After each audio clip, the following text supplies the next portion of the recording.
Hello दोस्तों, स्वागत है आप सबका एक बार फिर से मेरे चैनल में। दोस्तों, मैं आपको इस वीडियो के माध्यम से बहुत ही महत्वपूर्ण मुद्दे पर बात करना चाहता हूं। जैसे कि आप लोगों ने देखा है दोस्तों, अभिनय सर जो कि यूट्यूब के काफ़ी अच्छे मैथ के टीचर हैं, और आपके राकेश यादव सर,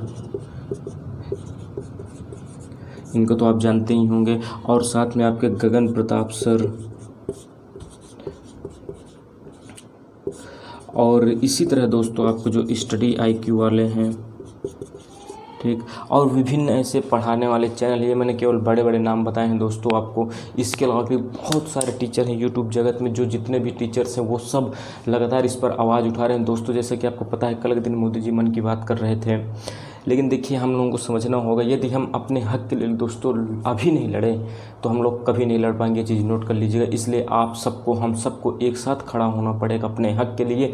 अन्यथा ये जो सरकारें होती हैं, देखिए यहाँ पर आप एक राजनीतिक पार्टी के आधार पर मत सोचिए। यहाँ पर सरकार की बात हो रही है, ठीक है। उसमें यूपी की सरकार भी आती है, केंद्र की भी सरकार आती है, राजस्थान की भी सरकार आती है, छत्तीसगढ़ की भी सरकार आती है, झारखंड की भी सरकार आती है दोस्तों।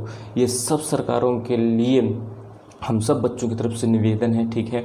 देखिए, अपनी बात को, हम लोग पढ़े लिखे हैं, अपनी बात को हम लोगों को सभ्यता के साथ अच्छे तरीके से रखना, ये चीज़ ध्यान दीजिएगा, ठीक है। असभ्यता नहीं दिखानी है, समझ रहे हैं। देखिए यहाँ पे मन की भड़ास बेरोजगार युवा, दोस्तों आप लोगों को ये सब हैशटैग आप देख पा रहे होंगे। Speak up railway students, declare SSC results. मन की बात नहीं, रोजगार चाहिए, रोजगार नहीं तो वोट भी नहीं, बेरोजगार को रोजगार दो। दोस्तों अगर हम अभी भी नहीं उठे ना, अभी भी अपने हक के लिए नहीं लड़े ना, तो ये समझ लीजिए कि आगे आने वाला भविष्य और हमारे बाद जो पीढ़ी आने वाली है, ये समझ लीजिएगा परेशान हो जाएंगे आप। एक सोचने वाली बात है दोस्तों, कई लोग कहते हैं कि आत्मनिर्भर बनिए, आत्मनिर्भर बनिए, अपना बिजनेस चलाइए। मुझे लेकिन आप एक चीज़ बताइए, यदि सब लोग आत्मनिर्भर बनकर, यानी जो कहने का मतलब है कि अपना अपना बिजनेस चलाइए, तो ज़रा ये बता दीजिए कि सरकार कौन चलाएगा? क्या नेता के दम पर सरकारें चल जाएंगी? मैं कहता हूँ, अगर आपको नौकरी नहीं निकालनी, आप आईएएस की भी नौकरी निकालना बंद कर दीजिए, पीसीएस की नौकरी निकालना बंद कर दीजिए, तब समझ में आएगा कि देश कैसे चलता है। आपके पास आईएएस अधिकारी बैठे हैं, आप आइए, जिससे अपना काम चलता है उसकी वैकेंसी निकाल रहे हैं, जिससे इन्हें लगता है कि अपने को दिक्कत हो सकती है तो उनकी नौकरी खाए जा रहे हैं। जैसे कि एसएससी में आप लोग देखते हैं, सीजीएल हो गया, सीएचसीएल के माध्यम से जो कर्मचारी बनते हैं वो दोस्तों इन लोगों के नाक में दम कर देते हैं अगर वो ईमानदारी से काम करने बैठते हैं, लेकिन ये लोग इनको ईमानदारी से काम करने नहीं देते हैं। यूपी की आप नौकरी ले लीजिए, ऊपर जितने पद होते हैं उनमें तो ठीक है, लेकिन बाकी जो नीचे का पद हैं, इन सब को ये लोग खाए जा रहे हैं। यूपी SSSC का आप देख रहे हैं, 2016 तक का एग्ज़ाम नहीं अभी हुआ है, और जो एग्ज़ाम होना था एक यूपी SSSC जे का, आप लोगों ने सुना होगा 2016 का, उसके समझ लीजिए कि वैकेंसी तक डिक्रीज़ कर दी गई, जितने पद थे वो भी कम कर दिए गए। 2016 से 2020 आने को हो गया, 21 शुरू होने वाला, 2020 समाप्त होने वाला है दोस्तों, 5 साल होने वाले हैं। यूपी SSSC का पता ही नहीं कि आखिर क्या कर रहा है, रिजल्ट आप एग्ज़ाम क्यों नहीं ले पा रहा। अब तो बहाना है कि कोरोना लगा है, अभी तक क्या था, क्या अभी तक कोरोना था 5 साल तक? तो दोस्तों यदि आप अभी भी नहीं जागे ना, अभी आप ये सोचते रहे कि मैं क्या करूँगा, अकेला हूँ, मेरी आवाज़ कौन सुनेगा। दोस्तों आपने बहुत छोटी सी कहावतें सुनी होगी कि एक लकड़ी को तोड़ना बहुत आसान है, लेकिन यदि उसी लकड़ी का बंडल बन जाए, 7-8 लकड़ियाँ एक साथ हो जाए ना, तो उसको कोई तोड़ नहीं सकता है। तो दोस्तों हम सब जितने भी युवा हैं, जितने भी लोग हैं, समझ लीजिए अपना, आपके मम्मी पापा, आप लोग, सब लोग जब अगर एक नहीं हुए तो ये समझ लीजिएगा कि आप अपने हक के लिए नहीं लड़ रहे हैं। अगर जो कोई अपनी रोटी के लिए नहीं लड़ रहा ना, उससे बड़ा कोई नहीं है इस दुनिया में। ये चीज़ नोट कर लीजिएगा दोस्तों, समझ रहे हैं। इसमें देखिए कोई सरकार की खिलाफत नहीं है, ठीक है, न किसी के हम ये है कि हम उसको बुरा मानते हैं। देखिए सरकारें हैं, सरकार से हमारी मांग जायज़ है, ठीक है, क्योंकि हम लोगों ने ही सरकार बनाई है दोस्तों।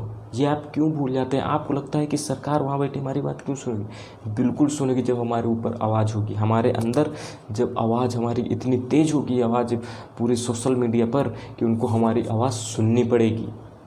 आज क्यों आईआईटी जेईई और नीट के एग्ज़ाम्स को लेकर इतनी बात हो रही है? क्योंकि दोस्तों उन बच्चों ने, उनके माता पिता ने इतना इस मुद्दे को हाईलाइट किया यूट्यूब पर, चाहे आप देख लीजिए, चाहे आप ट्विटर पर देख लीजिए, फेसबुक पर देख लीजिए, हर जगह दोस्तों ट्रेंड में है। तो देखिए यहाँ पर मीडिया की भी मजबूरी बन गई है कि उन्हें भी अपने चैनलों में आईआईटी जेईई और नीट की परीक्षाओं के विद्यार्थी जो हैं उनकी बात रखनी पड़ रही है। यदि दोस्तों आप लोग एक हो गए, आप लोगों की आवाज़ में दम आ गई तो समझ लीजिए इन्हीं न्यूज़ चैनल्स को जो आज इतनी बेहुदा खबरें दिखा रहे हैं, जिनका कोई लेना देना नहीं है पूरे भारत देश से। पूरे भारत की जो मूल समस्या है, शिक्षा, बेरोजगारी, गरीबी, किसान, इन पर कोई बातें नहीं करना चाहता। युवा, आप लोग समझिए दोस्तों, लगभग 100 अगर भारत में जनसंख्या दोस्तों, उसके लगभग आपके 27 लोग युवा हैं, समझ रहे हैं। हम आप जैसे लोग 18 से 35 साल के लगभग एज के, ठीक। और इन 27 लोगों के माध्यम से आपको ये भी पता होना चाहिए, इन 27 लोगों की वजह से जो देश की जो इनकम होती है दोस्तों, वो लगभग 100 में लगभग दोस्तों आपके 35 रुपये जो इनकम होती है वो इन 27 के दम पर होती है। आप क्या समझते हैं अपने आप को कि हम कुछ नहीं कर सकते? बहुत गलत सोचते हैं। यदि आप आज भी नहीं जागे ना, ये जो टीचर्स हैं हमारे सब, ये अभिनय सर, राकेश यादव सर, गगन प्रताप सिंह स्टूडियो, क्या इनके पास रुपए की कमी है? पहले आप ये बताइए। इनके पास कोई कमी नहीं है। इतने को अच्छा मानिए कि इनका भी ज़मीर जिंदा है, और ये सब के सब हम लोगों के लिए लड़ना चाहते हैं। जिस दिन इन लोगों ने बोलना बंद कर दिया तो बेटा हम सब लोग कुछ नहीं कर पाएंगे, कोई हमारी आवाज़ नहीं सुनेगा। समस्या तो यही ना, हम लोग अपना आइडल किसे मानते हैं? सलमान खान को, अक्षय कुमार को, और आपके क्या कहते हैं शाहरुख खान, इन सबको तो हम अपना आइडल मानते हैं, जिनके ना हम फील्ड से ना वो हमारे फील्ड से हैं। उनको आप एसएससी का फुल फॉर्म पूछ लो, नहीं पता चलेगा। रेलवे की स्थापना कब हुई थी ये नहीं पता है। हम लोगों का आखिर कौन होना चाहिए आइडल? हम लोग क्या आइडल हमारे ये होने चाहिए, ये सब हमारे आइडल होने चाहिए, क्योंकि इन लोगों के कारण हमें ज्ञान आ रहा है। इन लोगों का ज्ञान नहीं आ रहा है, इन लोगों के कारण हम बर्बाद हो रहे हैं। हमें लगता है कि हम भी फैशन करिए, इससे कुछ नहीं होगा दोस्तों जब तक आप पढ़ेंगे नहीं। आप एक चीज़ नोट कर लीजिए, जिस दिन पढ़ा लिखा इंसान की भारत देश में इज्जत नहीं होगी तब तक भारत कभी उठ नहीं पाएगा। समझ रहे हैं? इस चीज़ को नोट कर लीजिएगा दोस्तों। जिस दिन आप लोग अपने हक के लिए नहीं लड़ेंगे उस दिन आप समझ लीजिए मरे हुए के समान है। इसलिए आप लोगों को अपने हक के लिए लड़ना होगा। एक समय वो था जब गांधी जी अकेले चले थे देश को आज़ाद कराने के लिए। आज का ये समय है कि दोस्तों हम सबको मिलकर अहिंसा के रूप से सरकार का विरोध करना है। किसी को देखिए गाली गलौज करने से कुछ नहीं होता है। सही तरीके से अपनी बात रखिए। और राज्य सरकारें, केंद्र सरकारों से विनम्र निवेदन है कि बच्चों की आवाज़ सुने जाए, क्योंकि जितना ज़्यादा डिप्रेशन में इस समय बेरोजगार जा रहा है ना 18 से 35 साल के युवा, आप अपने देश की शक्ति को मार रहे हैं। जो एनर्जी है, पावर हाउस है हमारे देश की, उसको आप जो कहते हैं ना, उसका आप झक किए दे रहे हैं, ख़त्म किए दे रहे हैं उसके पावर को।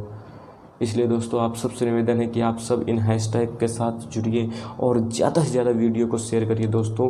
ज़्यादा से ज़्यादा सब लोग एक साथ आइए। ये मत सोचिए कि मैं छोटा हूँ, मैं बड़ा हूँ, अब मेरा यूट्यूब चैनल छोटा है या आप क्या कहते हैं मेरी आवाज़ छोटी है, सब कुछ नहीं है। सबकी आवाज़ में दम होती है, बस बोलने की ज़रूरत होती है। कोई जो दूसरा बोलता है वो कुछ दूसरी आवाज़ से नहीं बोलता, वो भी यही सब बोलता है।